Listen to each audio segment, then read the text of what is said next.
사랑하는 형제자매 여러분, 오늘 우리는 성경에서 가장 심오하고 개인적인 만남 중 하나로 시간여행을 떠나보려 합니다. 바로 한밤중에 진리를 찾아온 지혜로운 학자와 세상에 비치신 예수님의 대화, 요한복음 3장의 이야기입니다. 이 말씀이 여러분의 마음에 깊은 울림을 주거든 주님의 은혜를 널리 전하는 마음으로 이 영상을 소중한 이들과 나눠주십시오. 구독과 좋아요를 통해 저희가 이 귀한 사역을 계속 이어갈 수 있도록 힘을 보태주시는 것 또한 복음을 전하는 귀한 동참이 될 것입니다. 이 영상을 보시는 모든 분들의 삶에 하나님의 평강과 축복이 가득하기를 기도합니다. 오늘 우리가 함께 묵상할 요한복음 3장은 제가 개인적으로 가장 사랑하는 성경의 장이기도 합니다. 오래전 외로운 예인선 위에서 홀로 이 말씀을 읽다가 제 삶의 주인 되신 예수 그리스도를 인격적으로 만났기 때문입니다. 그래서 제게는 더욱 특별한 의미로 다가옵니다. 하지만 이 장은 단지 저 한 사람을 위한 것이 아니라 우리 모두를 위한 가장 순수하고 강력한 복음의 정수를 담고 있습니다. 예수님께서 이 땅에 오신 이유와 인류에게 주시고자 하는 선물이 무엇인지 가장 명확하게 보여주는 그야말로 가장 순수하게 선포된 복음이라 할 수 있습니다. 이야기는 이렇게 시작됩니다. 요한복음 3장 1절입니다. 그런데 바리새인 중에 니고데모라 하는 사람이 있으니 유대인의 지도자라. 이 짧은 한 구절은 우리에게 니고데모라는 인물에 대한 매우 중요한 정보들을 알려줍니다. 먼저 그의 이름, 니고데모는 사실 유대식 이름이 아닌 그리스식 이름입니다. 정복자를 뜻하는 니코와 백성을 뜻하는 데모의 합성어로 백성의 정복자라는 의미를 지닙니다. 유대 지도자에게 그리스식 이름이 붙여진 것은 다소 이례적이지만 아마도 그가 훗날 주님을 영접한 후 교회 공동체 안에서 얻게 된 이름일 수도 있습니다. 성경은 그가 어떤 사람이었는지 우리에게 충분히 설명해 줍니다. 그리고 이를 아는 것은 매우 중요합니다. 왜냐하면 성경에서 가장 유명한 구절 중 하나를 포함한 위대한 복음이 바로 이 한 사람, 니고데모를 위해 처음 선포되었기 때문입니다. 예수님께서는 이 한 사람에게 당신의 가장 깊은 진리를 꺼내 보이셨을까요? 그는 바리새인이었습니다. 바리새인은 자신의 삶 전체를 율법, 즉 토라를 배우고 연구하는 데 바친 사람들입니다. 또한 그는 유대인의 지도자였습니다. 이는 그가 당시 이스라엘의 최고 의결기구이자 사법기관이었던 산헤드린 공회의 회원이었음을 의미합니다. 산헤드린은 70명의 원로로 구성되어 종교적 문제뿐만 아니라 세속적인 문제까지 다스리는 막강한 권력을 가졌습니다. 오늘날로 비유하자면 그는 대법관이자 최고의 신학대학 교수, 그리고 국회의원을 겸한 것과 같은 사회 최고 엘리트였습니다. 산헤드린의 회원이 되기 위한 자격은 매우 까다로웠습니다. 하루 3번 정해진 시간에 기도해야 했고 탈무드 연구에 평생을 바쳐야 했습니다. 탈무드는 과거 위대한 랍비들이 성경을 어떻게 해석했는지에 대한 방대한 의견을 모아놓은 것입니다. 당시 랍비들은 가르침을 전할 때 과거의 위대한 학자들의 권위를 빌려 아무개 랍비에 따르면 이 구절은 이런 뜻입니다. 라고 말하는 것이 일반적이었습니다. 마치 오늘날 변호사가 법정에서 과거의 판례를 인용하여 자신의 주장을 뒷받침하는 것과 같았죠. 하지만 예수님은 달랐습니다. 그분은 어느 누구의 이름도 인용하지 않으셨습니다. 그분은 내가 진실로 너희에게 이르노니라고 말씀하시며 오직 자신의 권위로 진리를 선포하셨습니다. 사람들은 저 사람이 배우지도 아니하였거늘 어떻게 저런 권위로 말하는가라며 놀랐습니다.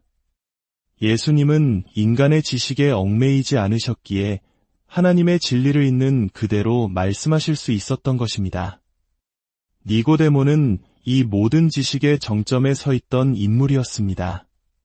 그는 명석한 두뇌를 가졌고 토론에 능했으며 탈무드의 전문가였습니다. 그리고 가장 중요한 사실은 산헤드린의 회원이 되려면 히브리어로 된 구약 성경 전체를 암송해야 했다는 것입니다. 예수님께서 왜 니고데모에게 그런 방식으로 말씀하셨는지 이해하려면 이 배경이 매우 중요합니다. 예수님은 니고데모가 구약 성경 전체를 손바닥 보듯 훤히 꿰고 있다는 것을 아셨기에 짧은 암시만으로도 그 배경 전체를 이해하리라 믿으셨던 것입니다.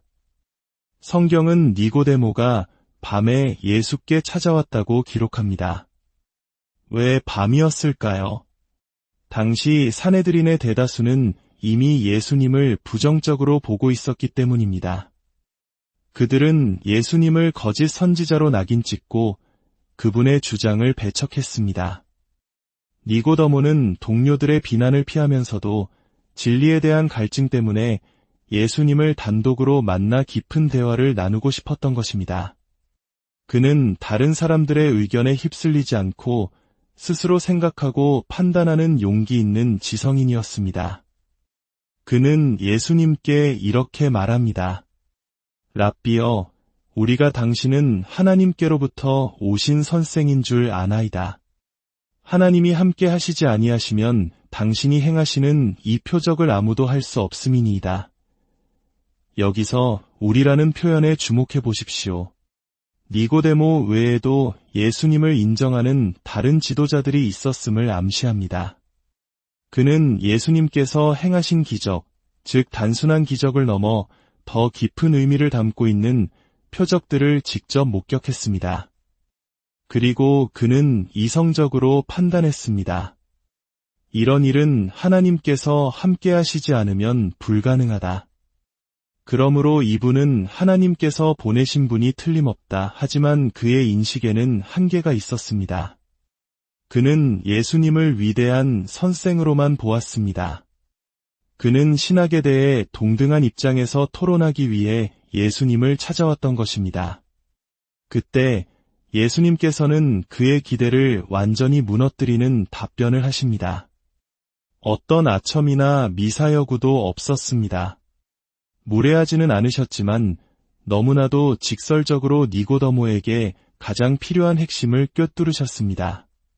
그리고 그 영원한 말씀을 선포하십니다. 예수께서 대답하여 이르시되 진실로 진실로 내게 이르노니 사람이 거듭나지 아니하면 하나님의 나라를 볼 수 없느니라. 예수님께서는 니고데모가 평생 쌓아온 모든 지식과 율법, 종교적 행위의 기반을 단 한마디로 흔들어 버리셨습니다. 마치 발밑의 양탄자를 순식간에 빼버린 것과 같았습니다. 원어인 헬라어로 보면 이 말씀의 의미는 더욱 폭발적으로 다가옵니다. 예수님께서 사용하신 거듭나다로 번역된 단어는 아노덴입니다. 이 단어에는 두 가지 중요한 의미가 있습니다. 첫째는 다시이고 둘째는 위로부터입니다. 니고데모는 이 말을 첫 번째 의미, 즉 육신적으로 다시 태어나는 것으로 이해했습니다. 그래서 그는 이렇게 반문합니다. 사람이 늙으면 어떻게 날 수 있사옵나이까? 두 번째 모태에 들어갔다가 날 수 있사옵나이까? 그의 생각은 철저히 이 땅의 물리적인 차원에 머물러 있었습니다. 이는 예수님께서 거듭나지 않으면 하나님 나라를 볼 수조차 없다고 하신 말씀을 그대로 증명하는 것이었습니다. 영적인 실제를 인지할 능력이 없었던 것입니다. 하지만 예수님께서 의도하신 핵심은 두 번째 의미, 바로 위로부터 태어나는 것이었습니다. 이것은 출생의 횟수에 관한 문제가 아니라 출생의 근원에 관한 문제입니다. 우리의 첫 번째 출생은 부모님을 통해 이 땅에서 육신으로 태어나는 것입니다. 하지만 두 번째 출생은 그 근원이 다릅니다. 그것은 위로부터, 즉 하나님으로부터 오는 영적인 탄생입니다. 예수님께서는 그의 말을 부드럽게 넘기지 않으시고 오히려 더 깊은 진리로 그를 이끄십니다. 진실로 진실로 내게 이르노니 사람이 물과 성령으로 나지 아니하면 하나님의 나라에 들어갈 수 없느니라. 이제 물과 성령으로 나는 것은 무엇을 의미할까요? 오랫동안 교회 역사 안에서 이 물이 세례를 의미하는지에 대한 많은 논쟁이 있었습니다. 어떤 이들은 세례를 받지 않으면 구원받을 수 없다고 주장하기도 했습니다. 하지만 기억해야 합니다. 예수님은 지금 구약 성경을 통째로 외우고 있는 학자에게 말씀하고 계십니다. 예수님은 그의 기억 속에 있는 한 말씀을 떠올리게 하고자 하셨습니다. 바로 에스겔 36장 25절에서 27절의 말씀입니다. 메시아가 오셔서 흩어진 이스라엘 백성을 다시 모으시고 행하실 일에 대한 예언입니다. 맑은 물을 너희에게 뿌려서 너희로 정결하게 하되 곧 너희 모든 더러운 것에서와 모든 우상 숭배에서 너희를 정결하게 할 것이며 또 새 영을 너희 속에 두고 새 마음을 너희에게 주되 너희 육신에서 굳은 마음을 제거하고 부드러운 마음을 줄 것이며 또 내 영을 너희 속에 두어 너희로 내 율례를 행하게 하리니 너희가 내 규례를 지켜 행할지라. 이 예언에서 물은 죄로부터 깨끗하게 하는 정결함의 상징으로 사용됩니다. 또한 새 영, 즉 성령님을 부어주셔서 우리의 돌같이 굳은 마음을 부드러운 마음으로 바꾸시고 하나님의 말씀을 지킬 수 있는 능력을 주시는 새로운 탄생을 약속하고 있습니다. 따라서 예수님께서 말씀하신 물과 성령으로 난다는 것은 세례라는 의식을 통해 구원받는다는 의미가 아닙니다. 그것은 성령님께서 하나님의 말씀이라는 맑은 물로 우리의 죄를 씻어주시고 우리 안에 새로운 생명, 하나님의 생명을 창조하시는 영적인 중생, 즉 거듭남을 의미하는 것입니다. 성령님 자신이 바로 우리를 정결하게 하시는 주체이십니다. 물론 우리가 예수 그리스도를 구주로 믿고 거듭났다면 세례를 받는 것은 매우 중요하고 귀한 일입니다. 구원의 조건은 아니지만 구원받은 자로서 주님의 명령에 순종하는 첫걸음이기 때문입니다. 세례는 세상과 하나님 앞에서 자신의 신앙을 공개적으로 고백하는 아름다운 예식입니다. 물속에 잠기는 것은 나의 옛사람이 예수님과 함께 십자가에서 죽고 장사되었음을 상징합니다. 그리고 물에서 나오는 것은 예수님과 함께 부활하여 새로운 생명으로 살아났음을 상징하는 것입니다. 예수님과 함께 십자가에 달렸던 강도를 기억해 보십시오. 그는 세례를 받을 시간이 없었습니다. 하지만 그가 진심으로 회개하고 예수여, 당신의 나라에 임하실 때에 나를 기억하소서라고 고백했을 때 예수님께서는 오늘 내가 나와 함께 낙원에 있으리라고 약속하셨습니다. 구원은 오직 믿음으로 하나님의 은혜로 받는 것입니다. 예수님께서는 니고데모에게 마지막으로 이렇게 강조하십니다. 육으로 난 것은 육이요 영으로 난 것은 영이니 육신의 부모에게서는 육신의 생명만이 태어납니다.